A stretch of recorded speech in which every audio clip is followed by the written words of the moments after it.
Well, it's always nice when you preach a sermon series and you see the results bear fruit in your own home. I think inspired by this sermon series, the other night Jen and I drew up a list of chores for the boys to do. And we banded these back and forth a little bit. What should they do? What do we need done around the house? And we came up with five. So basically one tablet of the 10 commandments we came up with. Make your bed, pick up your toys, let the dog out. My favorite is parental option. That is a great one. And we want to teach responsibility. We want to build good citizens, so on and so forth, good family members. We also want some help around the house. We want some labor from the boys. And Jen and I did not put into this list of 5, you shall rest. There's no form of Sabbath in there at all. Watching TV or playing with your toys or swimming at the pool or running around the backyard, they have no problem with that. They're very proficient. They could lead seminars on that. They're very good at that. We all have experience with this kind of thing, whether it's work or family or whatever, coming up with a list of rules and regulations. And I would bet my son's chore allowance, that one rule that we did not put in there is you must rest. You must rest. I mean, isn't the idea of rules to make us more productive, to maximize our effectiveness, to make something happen, to get some help? Rest for us is not a priority. It simply isn't. Christian philosopher Ken Boa, he put it this way. He said, the civil religion of America worships the God of progress and inspires us to compete, achieve, and win for the sake of competing, achieving, and winning. We are warned not to waste time, but we are brought up to waste lives. Rest doesn't cut it with us. It really doesn't cut it. With God, however, rest and Sabbath is a commandment. And God made the Sabbath a commandment because He isn't impressed with achievements. He isn't impressed with progress. He isn't impressed with winning. God cares far more about who we are than what we do. God cares far more about who we are than what we do. Exodus 20, 8 and 9. Remember the Sabbath day to keep it holy. 6 days you shall labor and do all your work, but the 7th day is a Sabbath to the Lord your God, and on it you shall not do any work. And perhaps more than any other commandment, we treat the Sabbath more like a suggested guideline rather than a commandment of God. We only believe we are working too much when the stress causes us to be less productive. Has anyone ever said this to you trying to help? Oh, you need to take a break so you can keep working. We don't labor to provide for ourselves anymore. At least most of us don't. We labor wall to wall, wire to wire to define ourselves. In fact, the culture has changed so much in my lifetime, and I'm not as old as you think I am, that I remember my dad filling up the car on Saturday night before we would drive to my grandparents on Sunday morning because we weren't sure that any gas stations would be open on Sunday. Now they're all open 24 hours a day, every day. Today we are in a continual battle with work and the National Football League and soccer and baseball and musical competitions and golf and hockey and even polo practice on the Sabbath. Polo practice, don't the horses need a break at some point? Don't they get tired? I think we're confused about the Sabbath, dreadfully confused. There are 3 components to Sabbath. There is play. The Sabbath needs to be fun. We need to have a good time, do something fun. There is pray. We need to connect with God and worship in some way, shape, or form. And there is stay, as in stay put, rest. Was anyone else's power out for 3 hours yesterday, or I've heard some power is still out? Wasn't it great just to sit there and maybe read for a little bit and just sort of lay around for a few hours?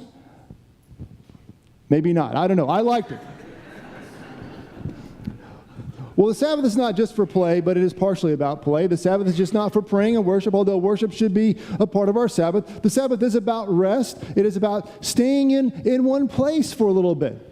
But that's not all that it is. For the Sabbath to be everything the Father intends us to experience and for our life to know the grace that God intends through the Sabbath, we need to set aside a day to pray and to play and to stay put. You see, God is not nearly as interested in what we do as He is who we are.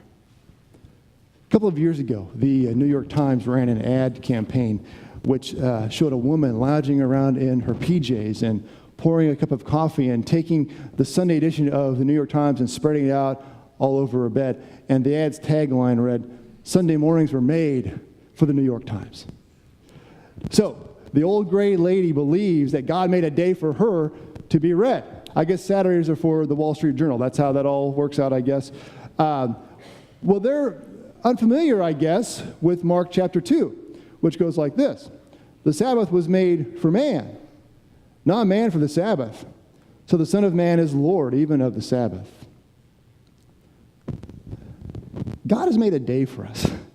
He has made a day for us. Jesus made the Sabbath, and Jesus remembered the Sabbath because the Sabbath is good for us. The Sabbath is made for us. The Sabbath is like water, it's like air, it's like food. It is good for us and necessary, and God has given it to us as a gift that we refuse only at great cost. In the same way, if we refuse the gift of worshiping Him as God alone and telling the truth or being faithful to our spouse. How does the Sabbath serve us? How does the Sabbath serve us? Well, first, the Sabbath gives us rest. It gives us rest. Exodus 20, verses 9 and 10. 6 days you shall labor and do all your work, but the seventh day is a Sabbath to the Lord. On it you shall not do any work. It is becoming increasingly difficult to rest. A couple weeks ago, there was an article that really caught my eye called Has the Smartphone Killed the 3-Day Weekend? And the author said that technology, the smartphone where we can literally work from anywhere, is making it increasingly difficult for people to ever take a break. We have an expectation now for instant feedback via email or text or Twitter or Facebook. And about 35% of people surveyed, and remember, just about half of people in this nation spend the weekend working. And that number is growing. And this tendency toward always being plugged in somewhere, somehow, studies show is really unhealthy, making us not only less rested, but less intelligent and more stressed and more depressed. And I laughed out loud as I got to the end of the article, and the author concluded with these words. We need a modern day of rest that brings us back to a balance of life. And I thought, yeah, God shared that same idea about 4,000 years ago. Now we may say, well, I do work hard. But I'm working hard now so I can rest. When I retire, if I work hard enough now and I make enough money, then I'll be able to really enjoy myself in retirement. Well, is that right? Jesus told a parable about a man who bears a great resemblance to how many of us conceive of retirement. There's a man whose land produced really plentifully, Jesus said, and so plentifully he had to tear down his small barns and he had to build bigger barns to store all his grains and goods. And the man said to himself, "Soul, you have ample goods laid up for many years. Relax, eat, drink, and be merry." Luke 12, but God said to him, "Fool, this night your soul is required of you, and the things you have prepared, whose will they be? So is the one who lays up treasure for himself and is not rich toward God." What a lot of us have done, what we have been encouraged to do, is to jettison the biblical idea of a regular Sabbath, and we have adopted the idea of a permanent Sabbath at the end of our life to our detriment. And rather than take a pleasant walk where we can take it all in, life has become a sprint to build a pile of golden eggs before the goose runs dry. So am I saying retirement is wrong? No, that's not what I'm saying. I don't want to cause a riot. But retirement, like anything, can become spiritually destructive if we allow two things to happen.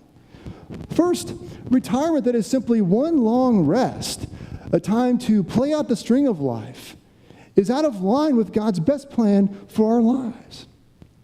In seminary, I used to work in the seminary mailroom.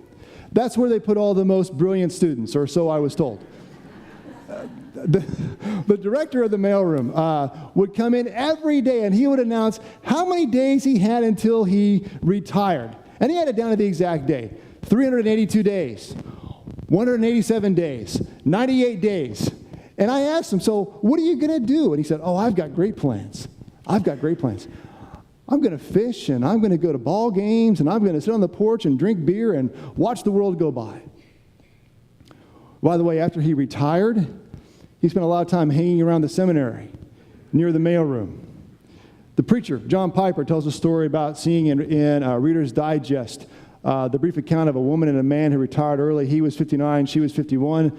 The account read they moved from the Northeast to Punta Gorda, Florida, where they cruise on their 30-foot trawler, play softball, and collect shells. Piper lifts them up as the paradigm for a wasted life. You know, Jesus doesn't begrudge the man who built bigger barns because he was wealthy and prosperous. Wealth can be a tremendous blessing from God. It's how the man wasted his life. Soul, he said, you have ample goods laid up for many years. Relax, eat, drink, and be merry. And there's nothing wrong with relaxing and eating and drinking and being merry, but life becomes seriously out of balance when we make that the central focus of our life, the goal of our existence. We are made for a rhythm of labor and rest, work and play, sweat and Sabbath. One without the other becomes depressing, dissatisfying. Retirement also becomes spiritually destructive if we make ourselves independent from God and dependent upon our stuff. Even now, decades from retirement, hopefully, I find myself looking at my IRA account and feeling the money calling and bidding me to make it my own rather than God's. Here's how Jesus closes the parable of the man with the big barns. He says, do not be anxious about your life, what you will eat, nor about your body, what you will put on. And do not seek what you are to eat or drink, nor be worried. For all the nations of the world seek after these things, and your Father knows that you need them. Instead, seek his kingdom, and these things will be added unto you. Fear not, little flock. It is your Father's good pleasure to give you the kingdom. God wants to give us his kingdom. He wants to give it to us. Indeed, we only need to have the heart to receive it. We can't work for it. We can know the peace. We can know the joy. We can know the surety of trusting Jesus to provide and watching him deliver. Setting aside one day to pray and to play and to stay, leaving some margin in our life, allows Jesus the room to bless us and demonstrate his faithfulness and goodness and mercy and grace. Secondly, the Sabbath helps us to remember. The Sabbath helps us to remember. This commandment starts off with the words, remember. Exodus 28, remember the Sabbath day and keep it holy. Well, what does it help us to remember? Remember where we parked our car? Remember where I lost my wallet? Remember my wedding anniversary? Well, not exactly. Keeping the Sabbath helps us remember God's covenant. God's covenant. The word remember in the Old Testament is a loaded word. It is a loaded word. It is the Hebrew word zakar. And it is important. It is used more than a couple hundred times in the Old Testament, mainly talking about God remembering. God remembered Noah in the ark. Genesis 9 teaches us that God will remember his covenant, never to flood the earth again and destroy all living creatures. Exodus 2 teaches us that God heard his people groaning in slavery in Egypt, and he remembered his covenant with Abraham and Isaac and Jacob. God remembers. God remembers. God always remembers his covenant. And practicing Sabbath helps us remember his covenants too. Deuteronomy 8 is a great example of this. You shall remember the Lord your God, for it is he who gives you the power to get wealth, that he may confirm his covenant that he swore to your fathers as it is this day. Practicing the Sabbath helps us to remember and live by what is an incredibly important principle. I am not God. Taking the time to play and to pray and to stay helps us remember just who we are. It helps us remember that God cares about who I am, not what I do. Anything less is a delusion of divinity. The farmer and the writer Wendell Berry spells this out marvelously. he says one of the fundamental paradoxes of our condition is that we make ourselves whole only by accepting our partiality, by living within our limits, by being human, not trying to be God's. By restraint, we make ourselves whole. So living in our limits, restraining ourselves, not trying to be God. What does practicing the Sabbath, the limit of the Sabbath, help us to remember? Well, first of all, we remember God's deliverance in the past. We remember what he's done for us in the past.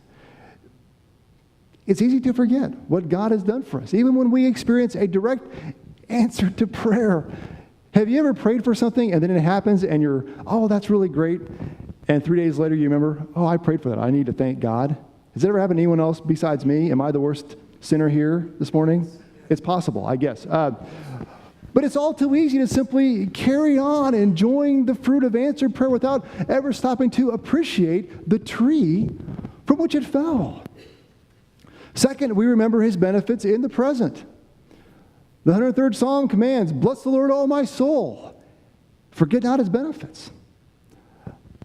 A key to remembering the Lord's benefits right here, right now, in this place and time is a simple prayer, Jesus, show me what you're doing. Show me what you're doing. Do you remember Jesus' promises to the disciples on that mountain in Galilee? He said, I will be with you always. I will be with you always. Jesus is not an absentee landlord. Jesus doesn't write IOUs. And we can see this much more clearly what he's doing if we take the time for Sabbath. I have a pastor friend in Ohio who is a serious runner. And when he starts a new call in his life at a new church, he runs down every street in his new town within a year to get to know the area. And I suppose he can be glad he hasn't served a church in Atlanta or Los Angeles or someplace like that. That'd be quite an exercise program. But he was struggling getting it done, living in a little bigger town. And I said to him, what, just drive the streets that you miss. And he said, when I go that fast, I miss seeing what I need to see. The key to seeing Jesus' benefits in our presence is slowing down to see him. It's slowing down to see him. Then third and finally, we remember God's promises for the future. We remember God's promises for the future. Who here has ever broken a promise? Am I the only one again? Man. How many of us have ever suffered the consequences of a broken promise? Many of us have seen our fortunes and our future twist and turn on the back of a broken promise. A lot of us have seen that.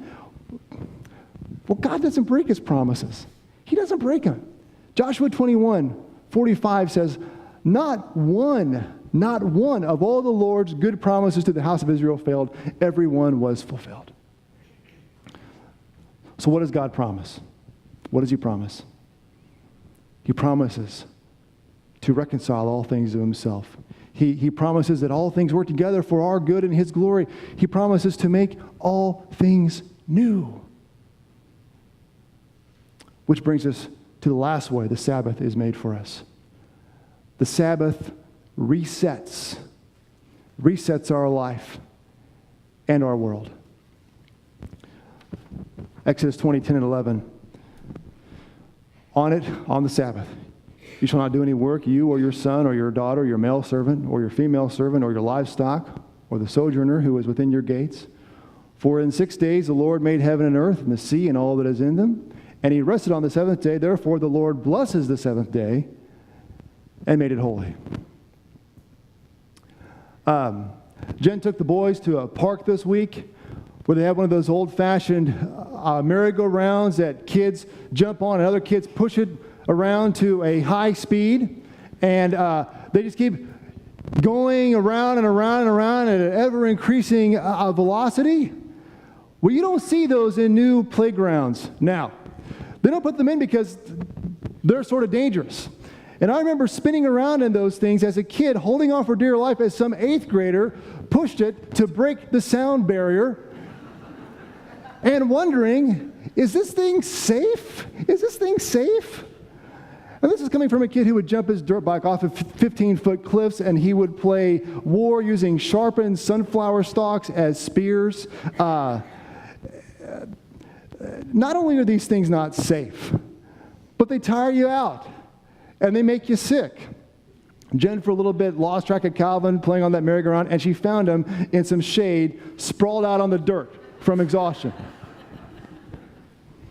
Well, a lot of us live on merry-go-rounds of life. Have you ever looked at your circumstances and said, man, same stuff, different day. Same stuff, different day. How did I get here? I swore this would never happen again. How did it happen? Not only are life's merry-go-rounds damaging and dangerous for our well-being and our relationship with Jesus Christ, but they're exhausting, and they make us sick. Do you ever wish you had a reset button? Do you ever wish you had one of those? Jesus uses the Sabbath to reset our life and our world. Resetting our life routinely through practicing the Sabbath gets us off the merry-go-round, taking the grace to play and to pray and to stay in one place guards us against being stuck in the same struggles, sunk by the same heartaches, saddled with the same besetting sin. Practicing the Sabbath ourselves and fostering a culture of Sabbath in our homes and in our workplaces and in everyone under our charge resets our lives and brings renewal for the world. Genesis 1 teaches God rested on the seventh day of creation. It wasn't because he was tired. And it's not simply to model Sabbath for us as it is often taught, but creation and recreation and renewal is bound up inextricably with this idea of Sabbath.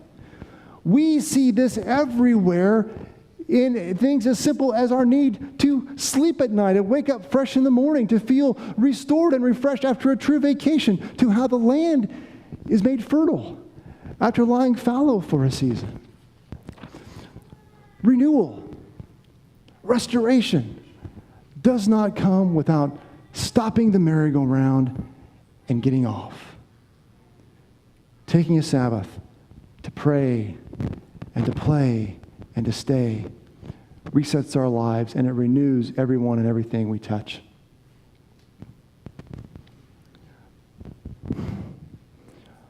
Of course, the great reset of history is the cross.